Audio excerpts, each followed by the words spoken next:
Imagine sacrificing everything for your country, your freedom, your reputation, even your loved ones, only to return and find your world turned upside down. 6 years undercover for the DEA, I endured betrayal, heartbreak, and near death, all for a mission I never volunteered for. When I finally came home, my family saw me as a criminal. My best friend stole my fiancée, and the son I never got to meet calls another man dad. This is my story of love, loss, and redemption. Stay tuned, because you won't believe what happened next. Let's begin the story. Forced undercover for 6 years, and my best friend steals my fiancée. I work for the Drug Enforcement Agency, DEA. 6 years ago, Jason, 26M, was happily engaged to the love of my life, Tracy, 25F. My best friend was Frank. His father was gunned down by police when he was 12 years old, and since he had no family, and he was my best friend, my parents decided to adopt him. He ended up becoming the golden child, and was treated better than me, which I didn't mind as I knew they were just trying to help him recover from the trauma of witnessing his father's death. Jump forward to 6 years ago, and my superiors call me in. They want me to go undercover, even though I wasn't an undercover cop. During the briefing, I learned the real reason Frank's father, Ethan, had died. He was a founding member of the Reapers, a biker gang that covered a couple of cities and were heavily involved in organized crime. And so far they had been unable to place an undercover agent in the Reapers, but then they discovered my friendship with Frank and thought they could use this to place me undercover. I tried to refuse, letting them know that I was getting married in a couple of months and that my fiancée is pregnant. They had assured me it would only be for a week, as they had received a tip-off that there was going to be a large meeting, and I was only meant to find its location.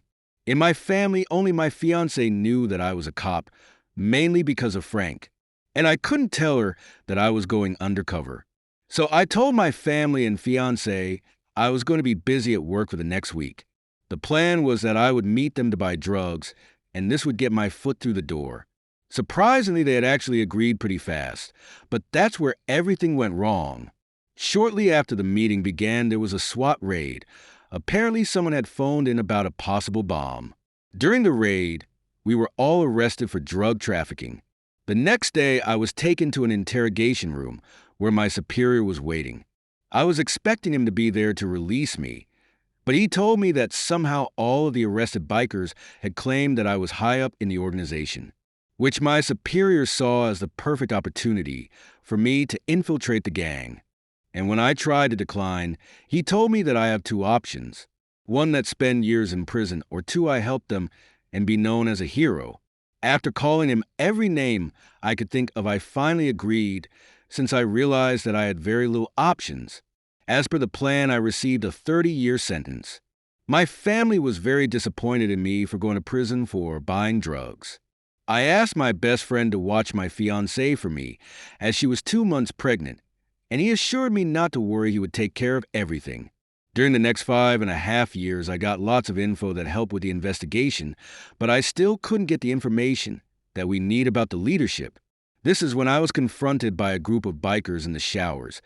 They then beat me to a pulp.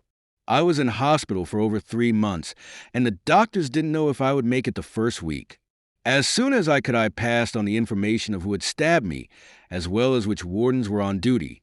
This actually turned out to be a break for the investigation, as using information I had already gathered, they were able to get the names of a few of the higher-ups. And finally, I was released. My parents were told that there had been a review of my case, and that I was actually innocent. From their skeptical look, I could tell they didn't believe it. When I asked them how Tracy was doing, they tried to change the subject, but after a while told me that they didn't tell her that I was arrested, but rather that I had died in a shootout between police and drug dealers. They didn't want her to wait 30 years for me to come out of prison, so they told her that I had died, so that she moved on. Thus is when they dropped the next bombshell on me. She was engaged to Frank, and they were getting married in 3 months. I demanded to use a phone so that I could call her. At first my father didn't want it, but eventually gave me his phone. I called her number, but Frank answered the phone. He told me that she doesn't want to see me, but that he would come and see me in her stead. I met up with Frank at my parents' house. During the conversation, he told me that he had helped Tracy and been there for her every day helping out with the baby. The baby was a healthy boy that Tracy named Jason in memory of me, and that he was 5 now. After 3 years, they had developed feelings for each other and had started dating. And then 6 months ago, he had proposed to her, and she said yes. After 6 years undercover, I come home to my fiancée, engaged to my best friend, and my family thinking that I'm a criminal. After lots of arguing, I finally managed to arrange to see my son next week. Okay, a couple of weeks have passed. I am temporarily staying at my parents' while arranging to find somewhere to stay. Over the last couple of weeks, I have had quite a few arguments with my parents over their choice to pretend I was dead. I also learned that when they told Tracy a few days before my release that I was still alive and had been in prison, she had had a breakdown and was very emotional. If you were wondering why I'm not back at work, it's because I am on 3 months paid leave. After the last 6 years, my superiors said that this is the least I deserve to try and get my life back together. A week after I made my last post, Tracy was still not ready to see me, but I got to see my son. Seeing him almost broke my heart. The fact that he didn't know or recognize me, all the time together we lost. Little Jason is the sweetest kid. Even though he was wary of me, he was very friendly. I was able to see him once a week, and today I was pleasantly surprised to see Tracy. She looked like she had been crying. She then asked me why I had lied to her. I was totally confused. She wanted to know why I lied about being a cop and why I told my family to tell her I was dead. I denied everything and tried to tell her I had been undercover. She called bullshit and told me that she had believed me and thought that I had died trying to arrest drug dealers. For over 5 years, she had believed this lie. And then when Frank proposed, she turned him down, saying that she was still mourning. He had then told her that she shouldn't mourn me as I was a drug dealer. And that's when she had told him he was wrong, I was a cop. Apparently, he had been stunned speechless for a few minutes, and then had called my parents up in front of her and asked them to tell her the truth. And so they had told her that the police had confirmed I was one of the drug dealers, and they just didn't want to tarnish her memory of me, and that I had asked them to pretend I was dead because I was too ashamed to face her and to allow her to move on because I was going to be away for decades. A few days later, she had accepted his marriage proposal and got engaged to him. No matter how much I tried to explain, she wouldn't believe me and asked me to please leave their lives as her priority is her son Jason. And that in 2 months she is marrying Frank because unlike me, he is a real man that doesn't lie to those he loves and isn't a criminal. After getting home, there was something that kept bothering me. I had been assaulted at around the same time as Frank, and Tracy became engaged. So I have decided my holiday is over. Tomorrow I have to go back to work. It has been 2 weeks since my last post, and unfortunately Tracy and Frank haven't allowed me to my son. But that has just motivated me to work harder. But I wanted to talk about Frank. We had been best friends. I even looked up to him. I thought he was so cool at school, and he used to visit me all the time. He knew how to talk to people, and so he easily got my parents to adore him. When we were 12, he didn't come to school for a couple of days, and I had overheard the teachers talking about how he had witnessed the police kill his own father, and what a shame it was that he had no other relatives, and that he was probably going to end up in foster care. When I got home, I told my parents what I had heard, and because they felt sorry for him, they had reached out to the police who had gotten him in touch with Child Protective Services, and to cut a long story short, they ended adopting him. Now, the best friend that I looked up to was my adopted brother. We all felt sorry for him, especially my parents, and he got special treatment. And generally I didn't mind because I knew what he was going through, pain that I couldn't understand. But he could sometimes be mean and seduce a girl I liked, and afterwards he would act all innocent and convince me he was looking out for me. Because of how his father died, there was one taboo in the house: the police. For a few years after his father's death, whenever Frank heard sirens or saw a police officer, he would have a panic attack. It was so bad that we were forbidden about talking about the police and even changing the channel if anything police-related came on. He did eventually improve, but my parents still forbade it in the house. As we got older, we drifted apart, though I still considered him my best friend, and when I finished school, I moved out. There wasn't enough money to send both of us to college, so my parents were paying for Frank's tuition and board. And when I was about 20, I decided to join the police. Because I knew they would disapprove, I didn't tell my parents or Frank. I just told them I worked in security. A year later, I met Tracy. I would like to say it was love at first sight, but we actually didn't get along at first. She was my neighbor, and I found out that she had a stalker. So even though we didn't get along, I thought it best to walk her from her apartment to her car and vice versa when I saw her. At first, she was rude about it, but eventually we started talking and became more friendly. We even went for coffee a few times, until one day the stalker attacked her, but luckily I was nearby and was able to put him in a headlock until police arrived and took him away. She was in shock, so I don't think she noticed how I knew the officers. After this event, I had no more reason to walk her to her car, so I asked her on a date, and she said yes. That was how we started dating. A couple of months later, I took her home to meet my parents. When I took her to meet my parents, Frank was also there, and he was his usual charming self, but Tracy barely looked at him. My parents loved Tracy. At this time, Tracy already knew what my job was, but also knew to keep it a secret, which she did. A couple of days later, Frank crashed his car, and it had to go in for repairs. My parents asked me to lend my car to Frank as he needed it for college and his part-time job. I tried to explain I also needed it, but they eventually talked me into lending it to Frank. Not even a week after lending it to Frank, he called to tell me it had been stolen. When I reported it stolen, it was found within a couple of hours in a parking lot. The officer that found it noticed it wasn't locked, and when he opened the door, noticed some drugs lying on the floor. If I hadn't been a police officer, I could have been in big trouble. Luckily, after an investigation, which included a drug test, I was cleared of any wrongdoing. At the time, I had thought that the car thief had dropped the drugs in the car by accident. 2 years later, I transferred to narcotics. I had just turned 24. It was a lot harder than before, with lots of pressure to have to constantly prove myself.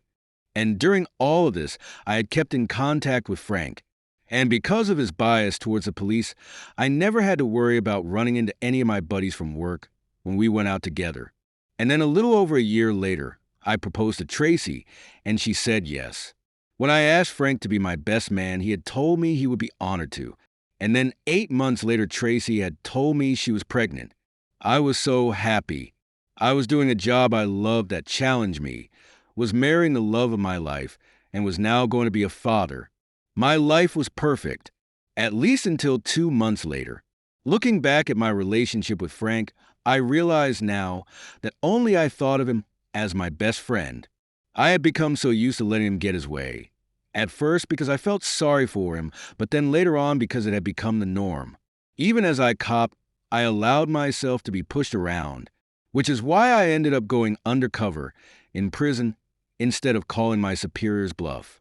And Frank had become so used to taking what he wanted from me that when Tracy didn't even look at him, he became obsessed with taking her from me.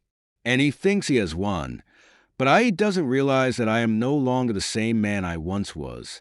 In prison, I had to learn to stand up for myself. If I let myself be pushed around, it would have been over. And my love for Tracy and my child will not allow me to lose. Well, next week is the wedding, but I have been very busy. Hopefully the investigation will be finished before the wedding.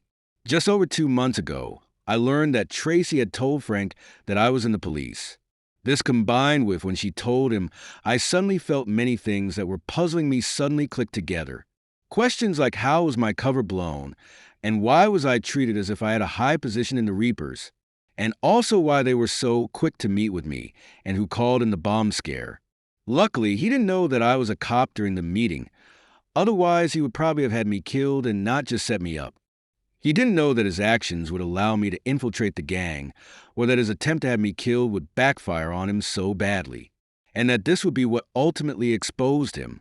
He still doesn't know that I know that he knows I'm a cop, mainly because Tracy has been avoiding me and refusing to let me even see my son. He thinks that he is in control of everything, but for the first time, I am the one in control. When I went back to work, I asked to be put on the task force investigating Frank's gang. I know You would think that because I went undercover, I would be on the task force. But it was only originally meant to be for a week to find out a location, and then they would have handled the rest. And then when I was in prison, it was very one-sided. I would pass information to them, and that was it. They were scared that too much contact would blow my cover. Luckily, they said that I had more than proved myself, and even if I hadn't asked, I would have been assigned to the task force anyway. Though I did embarrass myself a little by telling them that I believed that Frank was the real leader of the gang. I told them how his father had been a founding member and how he had been the one that blew my cover, and that he had even set me up to go to prison for a long time, and that this wasn't even the first time he had tried to set me up. They listened to my reasoning, and they agreed with most of it except for one thing. They disagreed with me about Frank being the leader. He is too young and doesn't have the experience or respect. But they said that I had done a good job and that Frank was most likely their weak point. So they rearranged the investigation with Frank as the primary target of investigation. And the information obtained from my assailants was a lot of help in this regard. Frank was placed under 24-hour surveillance, as well as all of his known associates.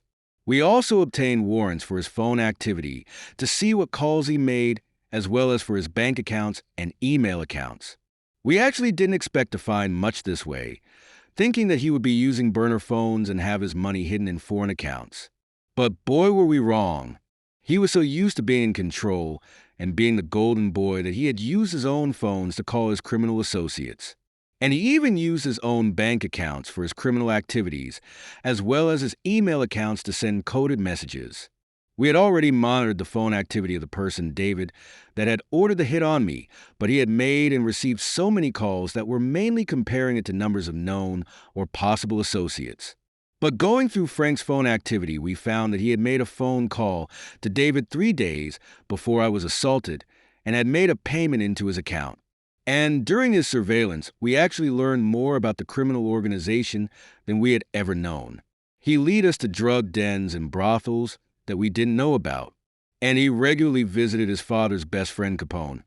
I think he earned his nickname because he looked a little like Al Capone but with more tattoos. After learning of his relationship with Capone, we started to put together how he fit into the gang. He must have been approached by Capone shortly after finishing school, or possibly even in high school, and became close with the gang. It was most likely because of his friendship with Frank's father and wanting to look out for his son. He was like an uncle to Frank, and because of coddling Frank, we were able to get lots of evidence linking him to the gang. Apparently, the task force had believed he had retired after his last stint in prison, but apparently that was because he had spent a lot of effort and money to make us think that. But now, because of Frank, he had been exposed. There was so much energy, and things were moving so fast. The others kept telling me that this was the fastest the investigation had moved in a long time, that I might even get a commendation for all what I brought to the investigation. If everything goes as planned, we will soon be able to deal significant damage to this gang. The only downer has been that the more I find out about Frank, the more worried I become about Tracy and my son. But even though we have enough to convict Frank, we need more information on the gang so that we can dismantle it once and for all. But we are almost there. Today was a wedding. I really didn't want to do it today. But today was the best day to arrest a large portion of the Reapers, including Capone, with minimal bloodshed. Turned out there is no leader. Or to be more precise, the leader had died a couple of years ago, and there was infighting going on. Frank was a member of Capone's faction. So unfortunately, we weren't able to take down the whole gang. But it has suffered significant damage, and Capone has no loyalty to the other factions. Or hopefully he sees it that way. It was a beautiful venue. It was an outdoor wedding at a beautiful vineyard. I could tell that Tracy had chosen out the decorations. And when I saw her in her wedding dress, I almost burst into tears at how beautiful she looked. But I am getting ahead of myself. We have replaced at least half of the staff with police officers. That had been tricky to manage, as we had to do it last minute to avoid spooking Capone. And after all the guests had arrived, we surrounded the venue. We had studied the area thoroughly, using satellite imagery to find the best places to hide from their detection. Luckily, Frank had been in charge of security, and in true narcissistic fashion, was lazy about. I seriously have no idea how he earned Capone's trust. I was very nervous because not only was I worried about Tracy and my son, but my parents were also there. Even though we had made allowances for any contingency, I couldn't stop myself from worrying. The time when their guard would be lowest was during the exchange of vows. And that was when we acted. Halfway through Frank's vows, we acted. While we charged in from the surroundings, the undercover police had their targets and took them while they were still confused. It was over in minutes. The guests were in chaos. The bridesmaids were huddled together crying. Tracy had run straight to our son and was hugging him with tears streaming down her face. And Frank was still acting like he was in charge, demanding to know what was going on. How dare we disturb his wedding, etc. I had been given permission that if the opportunity presented itself, I would be allowed to arrest Frank. When I walked towards him, he was still full of confidence. That was until I took off my helmet and he saw my face. That was my first time I ever saw him lose his composure. He actually tried to attack me, but I was able to easily grab his arm and twist it on his back. He had started swearing at me and telling that I would regret this, that I was messing with the wrong person. I just ignored him and started to read his charges. He was charged with human trafficking, selling and distributing drugs, prostitution, gambling. When I started listing off his charges, Tracy finally realized it was me and started shouting at me for being jealous and ruining her wedding out of spite. That was until I came to the charge of attempted murder. She then demanded to know who I claimed he had attempted to murder. And for the first time since the raid, I looked directly at her and said me. I told her that 9 months ago, I was attacked inside the prison and almost died. We were able to obtain evidence, proving that Frank had paid for and arranged the hit. Suddenly, for the first time, she seemed to realize the uniform I was wearing, and that this was an actual police raid, and at the same time, she connected the time I was attacked to when she told Frank that I was a cop. Suddenly, she went pale, her hands went to her mouth, and she just kept saying no over and over again. At that moment, all of the adrenaline from victory faded from me, and I just felt like my stomach was full of ash. I went over to her, but she was shaking and didn't want me to touch her. She was having a nervous breakdown and had to be sedated. This operation had gone smoothly. I would like to say it's because we are that good, but it was more to do with Frank's incompetence. He had never personally suffered a setback in his life, and so believed he was untouchable. Frank, Capone, and the rest of them were all in cuffs within a matter of minutes. My parents wouldn't even look at me. I could see the guilt in their eyes. But I just ignored them. I will have to face them later, but not today. Tracy and my son were taken to her parents' house while we finished up. We had a lot of work left to do. The wedding was just the beginning.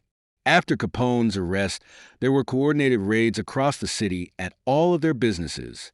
We managed to seize drugs and weapons worth tens of millions, if not hundreds. Many of my and Tracy's extended families are upset that I did the raid on her wedding say.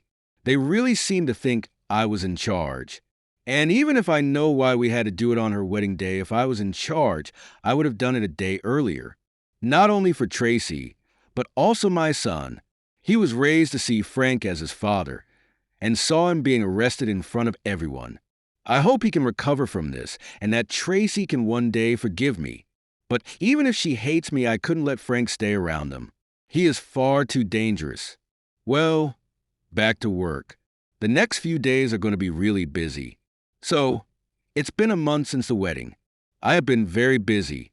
Capone and Frank were both denied bail, as not only were they a flight risk, but also considered a danger to the public, well, specifically mine and Tracy's families. And for those of the Reapers that managed to get bail, there were very strict conditions. And they are under constant surveillance to make sure they don't go after us. With the trial officially starting next month, the prosecution is busy collecting statements and putting their evidence together. Because of my history with the gang and relationship with Frank, I have had to answer so many questions. This has been exhausting, especially since I don't know when they will call me in to answer some questions or to clarify some of my earlier answers. I have been asked the same questions, so many times in different contexts, but I know it will be worth it. I have also been visiting Tracy's parents' house regularly, both to try and see Tracy as well as to visit my son. It's heartbreaking seeing the fear in my son's eyes. Apparently, he still has nightmares of the raid, and I am the monster that beat up his father. His family, as well as Tracy, apparently have been trying to get him to forget about Frank and to see me as his father, and he has also been going to therapy. His therapist says that with time he will see me as his father, but that doesn't mean it hurts any less. As for Tracy, she had to spend a week in the psyche ward because she had a mental breakdown. I thought that she hated me for what I put her through and that she would never forgive me. But today she came out of her room to speak to me. Her parents took our son to the park to give us some privacy. She had lost a lot of weight in the month. I hadn't seen her, and I could tell that she had very little sleep. And we were both so nervous that neither of us knew where to begin, until suddenly she started sobbing and apologizing to me, telling me that she should have trusted me and waited for me. Then I also started crying, telling her that I should be the one apologizing. If I had been open with my parents from the beginning about being a cop, this would never have happened, or if I had stood up for myself and refused to go undercover, even if I lost my job, and that we had both been victims of Frank's manipulations. We ended up speaking for hours, and she said that I mustn't listen to the naysayers. She was glad I exposed Frank. Just the thought of what could have happened if she married Frank was keeping her up at night. And we spoke about our son, and she reassured me that he was a strong kid and that he would be back to normal in no time. And we spoke about what we experienced during the last 6 years. We both became more comfortable around each other and moved closer together. And it started to feel like we had never been apart. For the first time in a long time, I felt at peace. And then Tracy started to fall asleep, and I let her cuddle against me while I hugged her. She looked so peaceful as she slept. I started to cry at the hardships this woman had to endure while I wasn't here and how strong she was. When her parents arrived back from the park with our son, they found us there cuddling on the sofa. They didn't say a word and just quietly took our son upstairs. I then had the best sleep I have had in over 6 years. Well, the trial has been going on for a year now. The first couple of months were devastating. If not for Tracy's support, I don't know how I would have been able to deal with finding out that my parents had been lying to me and that Frank was my half-brother from my father's first marriage. If Capone hadn't been talking his ass off trying to make a deal, I don't think would ever have found out. When I confronted my parents about it, they tried to make it sound more innocent than it was. When I asked them what the argument was about that Frank's mother had overheard, they kept trying to change the subject. When I asked them if it was because my mom had refused to have an abortion, my mother assured me that she would never have aborted me, that she loved me before I was ever born. My father was agreeing with her, but he wouldn't look me in the eye, and even he didn't seem to believe his own lies. But this wasn't the only bombshell. I remember that I used to think that Capone was so tough, but he was the first to ask for a plea deal. And from what he revealed, that's because he was used to snitching. And I got my answer as to how Frank had earned his respect. He had earned it by arranging his own father's execution by police. Apparently, Capone had been arrested by the feds trying to smuggle drugs from Mexico. He had made a deal with them that if he handed over Ethan, he would only serve 5 years. Now he knew about Frank's abuse, so he arranged to meet him and convince him to help the feds in exchange for freedom from his father. And he even revealed to him the truth of his birth, and that if he did this, he could live with his real father and have a family. My parents never knew that Frank had known the truth. All the years he had used their lies as a leash to get what he wanted. Frank eventually agreed to help Capone, and he passed on evidence to the feds and helped them build their case on his father.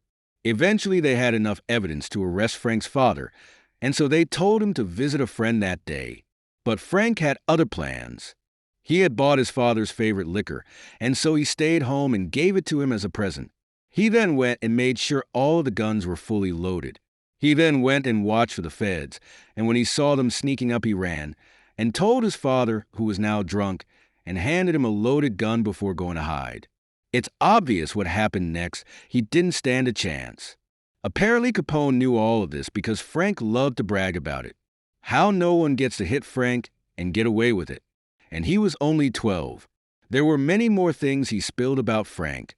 And the more I heard, the more nightmares I had about him living with Tracy. Like that he used to sneak out to visit Capone when he was a child, and he used to love watching them beat up people. Capone even said that one time they were going to execute a snitch, and he asked Frank to leave. But he refused to. And he says that when they had that man on his knees begging for his life and shot him in the back of the head, the expression on Frank's face still gives him nightmares. It was the same expression you see on a little kid at an amusement park. Apparently after that, he refused to let Frank come anywhere near his business until he was an adult. But in everything else, he gave into every whim of Frank. After all, if Frank revealed to the gang that he was a snitch, next time it could be him on his knees begging for his life. And it could be Frank holding the gun. The more I found out about Frank, the more I realized how lucky I was.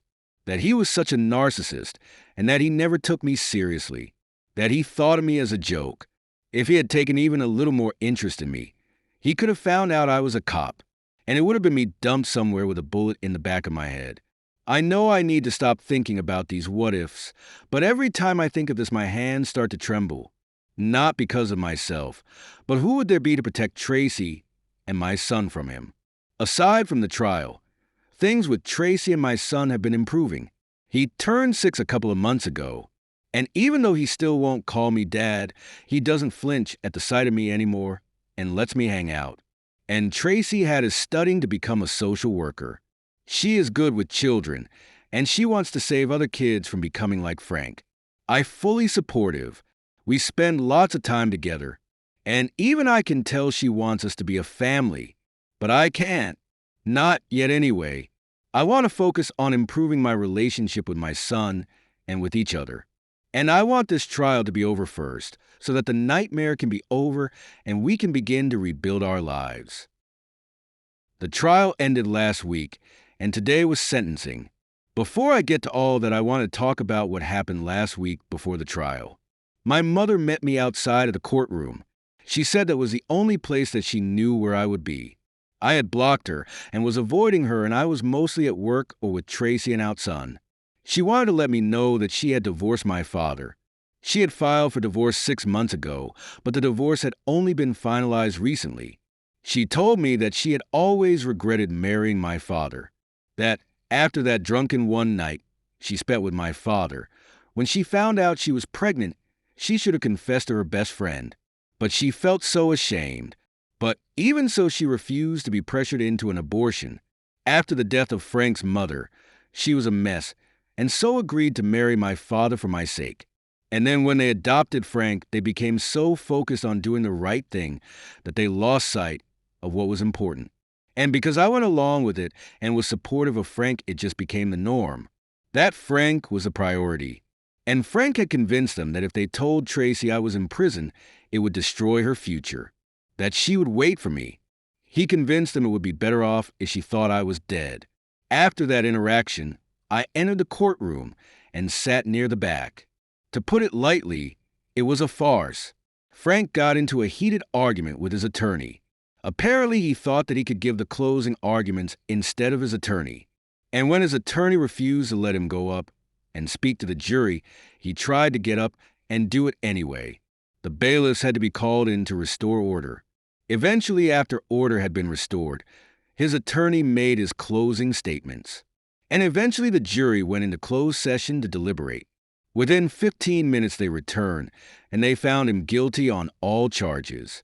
In the morning 2 years of this trial, Frank has been calm and confident.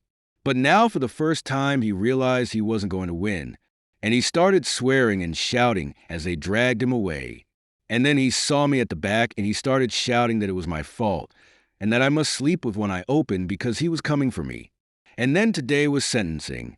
He just sat there expressionless, even when they passed his sentence. Life is prison without the chance of parole. All of the other reapers were also sentenced. The majority were custodial sentences. Capone received a 10-year sentence with parole after 5 years. Well, his plea deal is responsible for most of the time the other reapers got. And his real father never even came to his sentencing. So much for the golden child. The last year has been the best year of my life. I quit my job and proposed to Tracy a year ago. We immediately moved in together. My son even called me Dad 6 months ago. Both me and Tracy got very emotional. And my new job as a private investigator has been doing well. In most cases, it involved runaways, but there were a few abductions. In all of the cases, my contacts in the force proved invaluable. And my relationship with my mother improved. She loves to spend time with her grandson and babysits him when me and Tracy go out or when we want a romantic evening together. And Capone is dead. He was sent to a different prison from the rest of the Reapers because they feared for his life. But he made a big mistake at the prison they sent him. He joined white supremacist gang.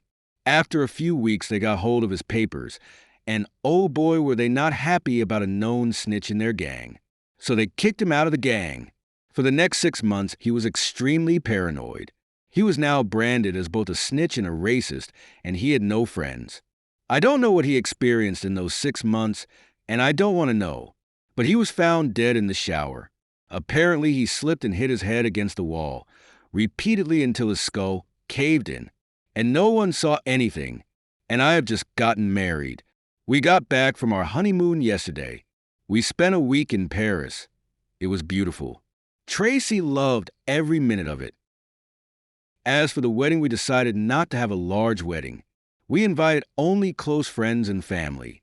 My mother was there, as well as some of my friends from the force. Tracy had her parents and friends. It was a beach wedding, and we had timed the I-do's to occur at sunset. It was very emotional. And Jason, our son, was the ring bearer. He was grinning the whole time. My father wasn't invited. I haven't spoken to him in a year, but last I heard he had gotten some poor girl pregnant. Even though no one was surprised at the news, I was a little disappointed. I had hoped that one day in the future we could have repaired our relationship, but I no longer think that is possible. And I did receive some news about Frank. When I got back from the honeymoon, I received a call from a friend on the force. He was letting me know Frank had been stabbed. Apparently, he had somehow found out about the wedding and started acting out by swearing the wardens and other prisoners, even using racial slurs. He really thought his gang made him invincible, so he ended up getting shanked. He got rushed to medical where they were able to save him. I remember I just thanked my friend for letting me know. Before I hung up, he said he thought I would have had a larger reaction, and then I realized that I actually didn't care. I was no longer living in Frank's shadow. Whatever happens to him has nothing to do with me. All that matters to me is my family. The last 5 years since we got married have been wonderful. We had a daughter 2 years ago, and my business has expanded, so I have multiple staff working for me. Everything was perfect. And then a week ago, Frank escaped, and he even made a post on social media taunting me. The diary that he was talking about is in evidence. They won't let me near it. All they will tell me about it is that he is one sick bastard. Tracy has had barely any sleep. Our family has been placed in witness protection till they can find Frank. And this snake eyes that Frank mentioned, we don't even know if he exists or not since Frank loves to play mind games. 3 days ago, my offices were attacked. It was brutal. All 15 of my staff were present. 10 of them were armed and were retired police officers. 2 were attorneys and 3 were receptionists. When the police arrived, the place was smashed up and my staff was missing. They woke me and Tracy with a phone call to inform me that my offices had been attacked. When I asked about my employees, they said there were no bodies, but that they didn't know where they were. Before I could try phoning my employees, I received an email from Frank with a link to an online storage. There were 15 videos. Was scared of what could be in these videos, so I wanted to forward it to the police. But Tracy suggested that we first see what's in it. It might be a ransom video, and we could endanger them by calling the cops. I now wish we didn't open the video. When Tracy saw what was on the video, she started to have a panic attack. For me, it was like I was doused in cold water, and my vision started to go blurry. Eventually, Tracy closed the laptop. The loud bang woke me up. It was a video of Frank and Tracy from the last 3 months of their engagement, and the first 3 minutes were a trailer for the rest of the video. He wanted to make sure I knew what was on it. I remember thinking that Tracy never made that expression with me, or made those sounds, and that they were like animals in heat. And I remember that we chose this video because it was the shortest at just over 4 hours. We totally forgot to phone the employees and just sat there till dawn. In the morning, the police phoned us to let us know all of our employees were fine. The attack happened an hour after they left. Eventually, Tracy said that she didn't know that Frank was recording them. I said okay. I didn't want to talk about it, but she kept trying to get me to open up to her. So I eventually asked her why she was never like that with me. She told me because that was pure lust. There was no emotion, no love. What we have is love, and that she prefers my slow, gentle lovemaking, and she loves it when we cuddle afterwards. With Frank, there was no cuddles or hugs, it was just base lust. This didn't really help me, but I knew that it wasn't her fault. She didn't know Frank had recorded them, and I could tell that she was worried what else Frank had planned for this footage if he hadn't already uploaded it to shady websites. And then this morning, Tracy said that she wanted to talk. She wanted to talk about the 2 years before I proposed, where we weren't dating. She was worried that Frank had her followed and recorded. She told me that her friends tried to set her up on dates, and for the first year she kept refusing. But by the second year, she was starting to think that I didn't want to get back together with her and was only seeing her for our son. So she had started going on dates with different me. But since they weren't me, none of them got a second date. I asked her if any of the dates got physical. At first she tried to deny it, but eventually admitted that 3 times it had gotten physical, but that all 3 times she had regretted it afterwards and had felt so dirty. And then she dropped the bombshell. After the 3rd time, she found out that she was pregnant, but that she had an abortion. By this time, she was sobbing. I started to go to comfort, but instead just went and sat down. My mind was a total mess. I know that we weren't dating, but this still felt like cheating. And then I thought of Ross saying, "But we were on a break," and I started hysterically laughing before bursting into tears. And now we are going into witness protection. We are going to have to move across the family and cut off all contact with friends or family, all because of Frank. He has ruined everything. I don't know if I would get a divorce, but now that isn't even an option. If I wasn't there and Frank got to Tracy, I could never forgive myself. Life can change in the blink of an eye, and sometimes the ones closest to us deliver the deepest cuts. If you found my story gripping, heartbreaking, or just plain unbelievable, don't forget to leave your thoughts in the comments below. I'd love to hear what you would do in my situation. If you want more stories like this, hit that subscribe button and turn on the notification bell so you never miss an update. Your support helps me share more of these unbelievable tales. Thanks for watching,